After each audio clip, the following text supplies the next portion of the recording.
नये जरी तुझ मधुर उत्तर दिधला सुस्वर नाही देवे. नाही तयावी न भुकेला विठ्ठल. येईल तैसा बोल रामकृष्ण. देवापाशी मागे आवडीची भक्ती. विश्वासेशी प्रीती भाव बडे. नाही तयावी न भुकेला विठ्ठल. येईल तैसा बोल रामकृष्ण.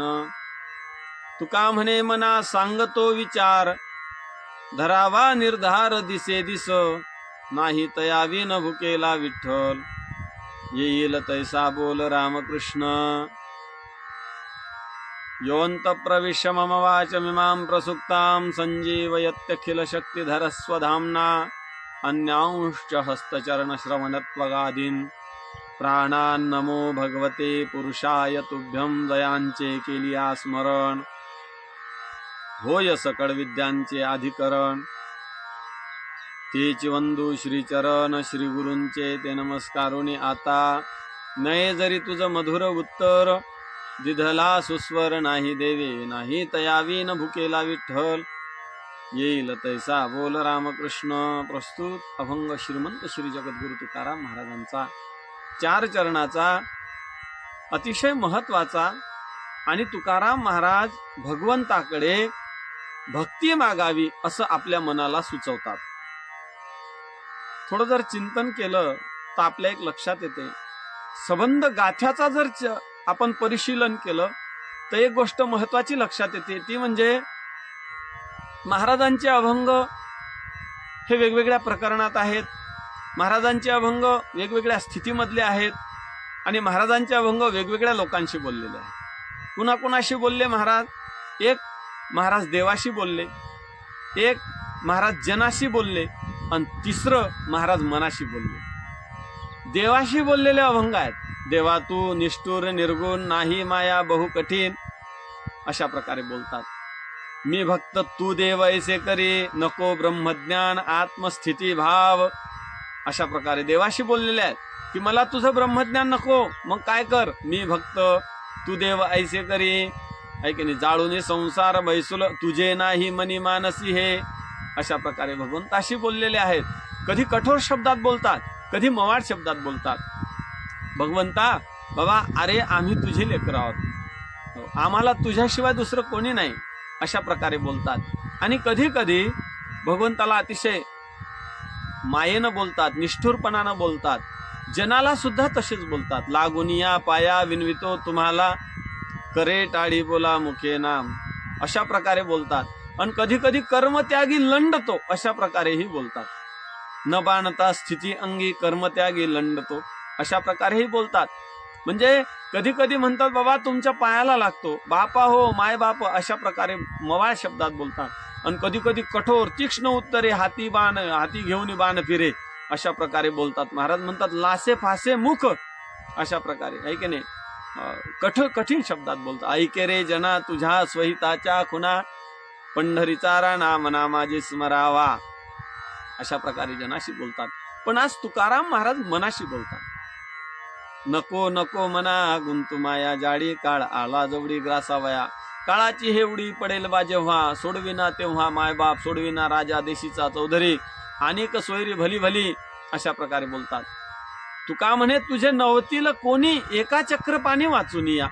हे बोलणं तुकाराम महाराजांचं मनाशी आहे. महाराज म्हणतात तुझं कोणी दुसरं नाही बाबा. अशा प्रकारे चक्रपाणी हाच तुझा शेवटीचा आहे का नाही.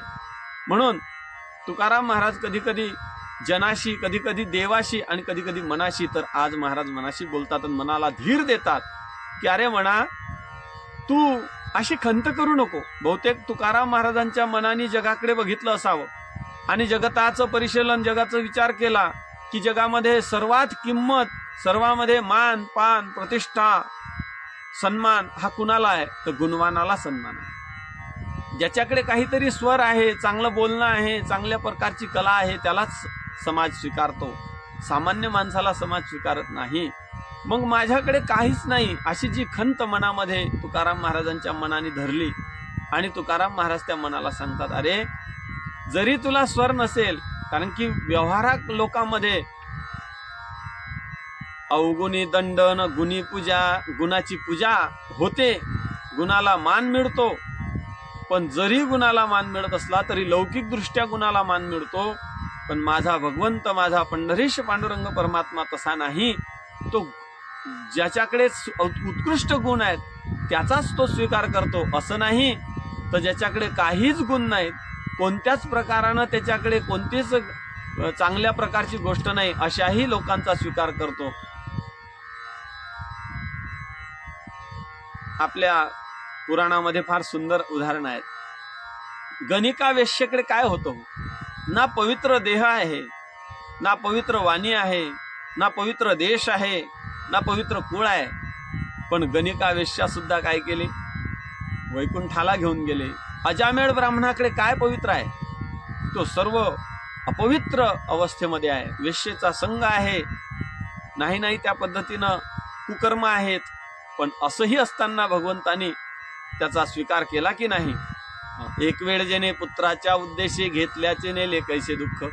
ज्यानं नुसतं पुत्राच्या उद्देशानं नारायण म्हणावं आणि त्याला वैकुंठात घेऊन जावं, असा हा भगवंत आहे. म्हणून आज तुकाराम महाराज पुराणातले अनेक उदाहरण देऊन सांगतात की अरे मना, तू काय करणं, जरी तुझं मधुर उत्तर चांगलं तुला बोलणं येत नसेल, मधुर उत्तर नसेल नाही तरी, जरी तुझं मधुर दिदला सुस्वर नाही देवे, चांगला स्वर दिला नसेल तरी तू खंत करू नको बाबा. तुला त्याच्यापासून काही भगवंत काही नाही तयाविन भुकेला विठ्ठल. त्याच्याशिवाय भगवंत काय तुझा स्वर पाहून तुला स्वीकारत नाही किंवा तुझं मधुर उत्तर पाहून तुला स्वीकारणार नाही. कसाही बोलला, वाकडे बोबळे खुळे मुळे एक लुळे, कृष्णा आवडती पुढे बहु भाविक हे. वाकडे बोबळे भगवंताचे कसे सवंगडी होते महाराज? महाराज म्हणतात भगवंताचे सवंगडे असे होते, पेंद्या वाकड्या बोबड्या अशा प्रकारे. त्यांना आंघोळ व्यवस्थित नाही, कधी त्यांना काही असं चांगल्या पद्धतीनं सौंदर्य प्रसाधनं कधी लावलेलं नाही, आणि दिसायला सुंदर नाही. पण जरी दिसायला सुंदर, कुब्जा कशी दाशी होती महाराज, आहे की नाही? कुब्जेला सुंदरी म्हटलं भगवंतानी आणि खरंच सुंदर केलं, तिचा स्वीकार केला. सांगायचं तात्पर्य असं आहे की नये जरी तुझं मधुर उत्तर, या उत्तर आणि सुस्वर हे उपलक्षण आहेत. अनेकही सर्व गुण घ्या की जे जे चांगले चांगले गुण आहेत ते जरी नसले तरी सुद्धा काय होणार? भगवंत तुझा स्वीकार करणार नाही. तयाविन भुकेला विठ्ठल. त्याची भक्ती, त्याला भाव महत्वाचा आहे. त्याला काय तुमची सौंदर्याची महत्वाकांक्षा नाही की सुंदर असला पाहिजे, भक्त चांगल्या गुणांनी नटलेला असला पाहिजे, असं काही नाही. तयाविन भुकेला विठ्ठल. येईल तैसा बोल रामकृष्ण. जरी तुला स्वरात म्हणता येत नसलं, जरी तुला तालात म्हणता येत नसलं, कधी कधी तुला एखाद्या वेळेस व्याकरणाच्या दृष्टीनं त्याचा उच्चार करता येत नसला, व्यवस्थित त्याचा उच्चारण नसलं तरी सुद्धा त्याला इंग्रजीत प्रोनाउन्सिएशन असं म्हणतात. उच्चार जरी तुझा व्यवस्थित नसला तरीही त्या नाही तयाविन भुकेला विठ्ठल. येईल तैसा बोल रामकृष्ण. अशा प्रकारे तुकाराम महाराजांच्या मनामध्ये हा विचार आला. महाराज मनाला समजावून सांगतात की नाही तयाविन भुकेला विठ्ठल. भुकेला म्हणजे भगवंताला त्याची अपेक्षा नाही. येईल तैसा बोल रामकृष्ण. रामकृष्ण जसा येईल तसा. मग काय करा मना, हे बघ, अरे देवापाशी मागायचंच असेल तर एकच माग. देवापाशी मागे आवडीची भक्ती. मला स्वर आला पाहिजे, मी चांगलं लोकांमध्ये बोललं पाहिजे, मला लोकांनी मानलं पाहिजे, अतिशय अस्खलित व्याख्यान माझं झालं पाहिजे, जेणेकरून लोक मला वावा म्हणतील, सुंदर बोलता, व्यवस्थित विद्वान आहेत अशा प्रकारे म्हणतील, चांगला स्वर आहे, अतिशय सुंदर अप्रतिम गाता, अशा प्रकारे मला लोक दाद देतील. असं काही मागू नको. मग काय कर, देवापाशी मागे आवडीची भक्ती. भक्तीमध्ये दोन प्रकार, एक नावडीची भक्ती आणि आवडीची भक्ती. आवडीची भक्ती कशी आहे? प्रीतीनं भगवंताची पूजा करतो. यथा देहे तथा देवे, या प्रकारे भगवंताची पूजा करतो.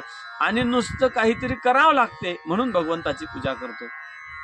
गुरुवर्य मोठे माऊली ज्ञानेश्वर माऊली कदम, मोठे माऊली फार सुंदर उदाहरण सांगतात. माऊली म्हणले, एका घरामध्ये 7, 8, 10, 20 देव होते, 5, 50, 100 देव होते. आणि आई म्हणली, हे बघ बाळ्या, अरे आता कामाच्या निमित्तानं माझं काय देवपूजा करणं होत नाही. आजपासून तू देवपूजा करायची, आणि देवपूजा केल्याशिवाय तुला भोजन मिळणार नाही. देवपूजा करायची, मग तासभर देवपूजेला लागायचा. आता बाळू कंटाळायचा, पण आता काय करावं, भोजन मिळत नाही. आईने सांगितलं देवपूजा केल्याशिवाय होत नाही, म्हणून त्या बाळूने काय करावं, देवपूजा करावी. ते दररोजच त्याला लागलंय त्याच्या डोक्याला की अरे देवपूजा करावं लागते, देवपूजा करावं, फार जीवावर यायचं. मग मित्राला भेटला, मित्र म्हणला काय, म्हणला अरे दररोज देवपूजा करावं लागते, काहीतरी उपाय सांग की बाबा त्याचा. आईने माझ्या मागे देवपूजा लावली म्हणला, आणि 1-2 देव नाही म्हणला, 100 देव आहेत, काय करावं. त्या बाळूला मित्राने उपाय सांगितला. दुसऱ्या दिवशी बाळूने देवपूजा केली आणि असे खोऱ्याने देव ओढावे तसे ओढले. बाटलीमध्ये पाणी घेतलं आणि खोऱ्याने देव ओढावे तसे ओढले. आणि 1, 2, 3, 4, 50, 100, 98, 99 देव आणि सर्व एका लाईनीत मांडले. एकदारच त्यांना गंध लावून टाकला. कोणाच्या नाकात गंध, कोणाच्या मुखात गंध, कोणाच्या डोळ्यात गंध, अशा प्रकारे गंध लावणं काही व्यवस्थित नाही. आता तिथं काय भावच नाही, आवडीच नाही, तर काय करावं. मग ते देवाला गंध लावणं झाला, एकखटीच देवला पुसणं नाही, अंग पुसणं नाही, टॉवेलनी काही नाही. देवाला गंध लावून दिला आणि गंध लावून दिल्यानंतर आईला म्हणला, हे बघ म्हणला आई, अगं आज आहे ना एक देव म्हणला पाण्यात पडून मेला म्हणला, आपला 99 देव आहेत म्हणला, आपल्या घरी 100 देव होते का नाही, 99 देव आहेत. आणि ते 99 देव असल्यामुळे एक देव पाण्यात पडून मेला म्हणले, त्याच्यामुळे आपल्याला सुतक पडलं म्हणले. आता 13 दिवस काय देव धुवायचं कारण नाही म्हणले, देव न्हाणायचं कारण नाही, देवाला आंघोळ वगैरे पूजा करण्याची गरज नाही. याला म्हणतात नावडीची भक्ती. आता आवड होती का भक्तीमध्ये, भक्ती नव्हती का, पूजा होती. पूजा ही भक्ती आहे, ऐके नाही. 9विधा भक्तीपैकी ऐके नाही, श्रवणम, कीर्तनम, विष्णू स्मरणम, पादसेवनम, अर्चनम, वंदनम, दास्यम, सख्यम, आत्मनिवेदनम, अशा 9विधा भक्ती आहे. त्यातली ही भक्ती आहे. परंतु आवड होती का, आवड नव्हती. आवड नसताना असलेली भक्ती आणि आवड असलेली भक्ती. जसं एक तुकाराम महाराजांच्याच गाथ्यातलं एक प्रमाण.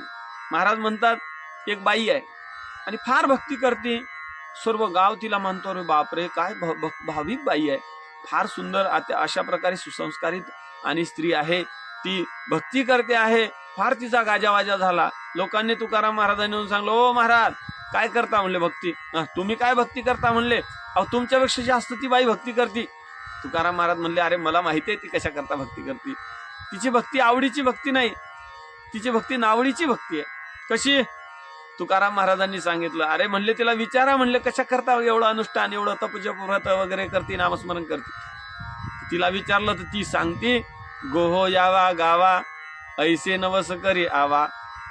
तिचा पती बाहेर गेलेला आहे म्हणले, आणि ती बाई सांगते, त्या अभंगात सांगते की माझा पती गावाला यावा लवकर, ह्याच्याकरता ही भक्ती चाललेली आहे. म्हणजे ही आवडीची, भगवंताच्या आवडीची भक्ती नाही, मग नावडीची भक्ती आहे.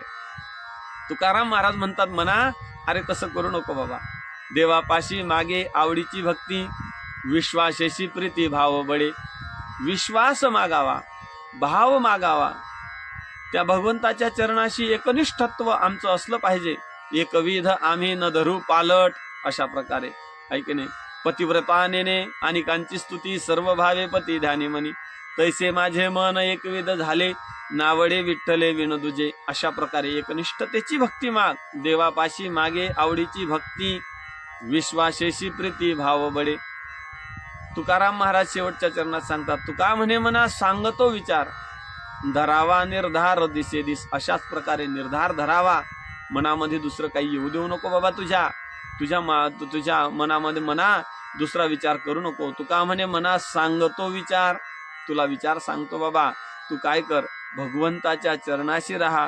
जरी तुला चांगले गुण नसले, जरी तुला मधुर स्वर नसला, बोलणं चांगलं नसलं, सुस्वर नसला, तरी जसा येईल तसा त्याला काही तू त्याच्यामध्ये आणि खंत मनामध्ये, तुझ्या मनामध्ये बाळगू नको. काय कर, एकच कर, देवापाशी मागे आवडीची भक्ती, विश्वासेची प्रीती भावबळे, असा निर्धार धर. अशा निर्धार जर धरला तर नाही तयावीन भुकेला विठ्ठल, येईल तैसा बोल रामकृष्ण. येईल तैसा बोल रामकृष्ण, याच्याकरता किती प्रमाण आहेत आपल्याकडे, आहे की नाही. विठाई किठाई माझी कृष्णाई कान्हाई, आहे की नाही. कशाही प्रकारे म्हणा तरीही त्याला ते आवडणारच आहे. किंवा आळसे दंभे भावे हरिनाम गाती, ते माझे सांगाती परलोकीचे. अशा प्रकारे महाराज म्हणतात म्हणा, अरे भगवंत तुझा स्वीकार करणारच आहे बाबा. म्हणून तू खंत बाळगू नको. प्रत्यक्ष अप्रत्यक्षरित्या हा निर्देश तुकाराम महाराजांनी आपल्यालाच केलेला आहे. नवीन साधक संस्थेमध्ये जातात, सद्गुरू जोग महाराजांच्या संस्थेमध्ये जातात आणि जोग महाराजांच्या संस्थेमध्ये गेल्यानंतर त्यांना सुरुवातला स्वर ताल नसतो. बऱ्याच लोकांना असं वाटते की अरे आम्हाला स्वर नाही, आम्हाला ताल नाही, आम्हाला चांगलं बोलता येत नाही, समाज आमचा स्वीकार करत नाही, पण आमचं कसं होईल काळजी करतात, चिंता करतात. पण तुकाराम महाराजांनी स्वतःच्या मनाकडे निर्देश करून जणू काही साधकांनाच हा उपदेश केलेला आहे की आता बाबा तुम्ही सुद्धा नाही तयावी न भुकेला विठ्ठल, येईल तैसा बोल रामकृष्ण. अशा प्रकारे या अभंगावर प्रकाश टाकण्याचा प्रयत्न केलेला आहे. झालेली चिंतन सेवा पंढरीश पांडुरंग परमात्मा, सकल कंठभूषण श्री ज्ञानेश्वर महाराज आणि सद्गुरू जोग महाराजांच्या चरणी ही सेवा समर्पण. कुंडलिक वरदा हरी विठ्ठल, श्री ज्ञानदेव तुकाराम पंढरीनाथ भगवान की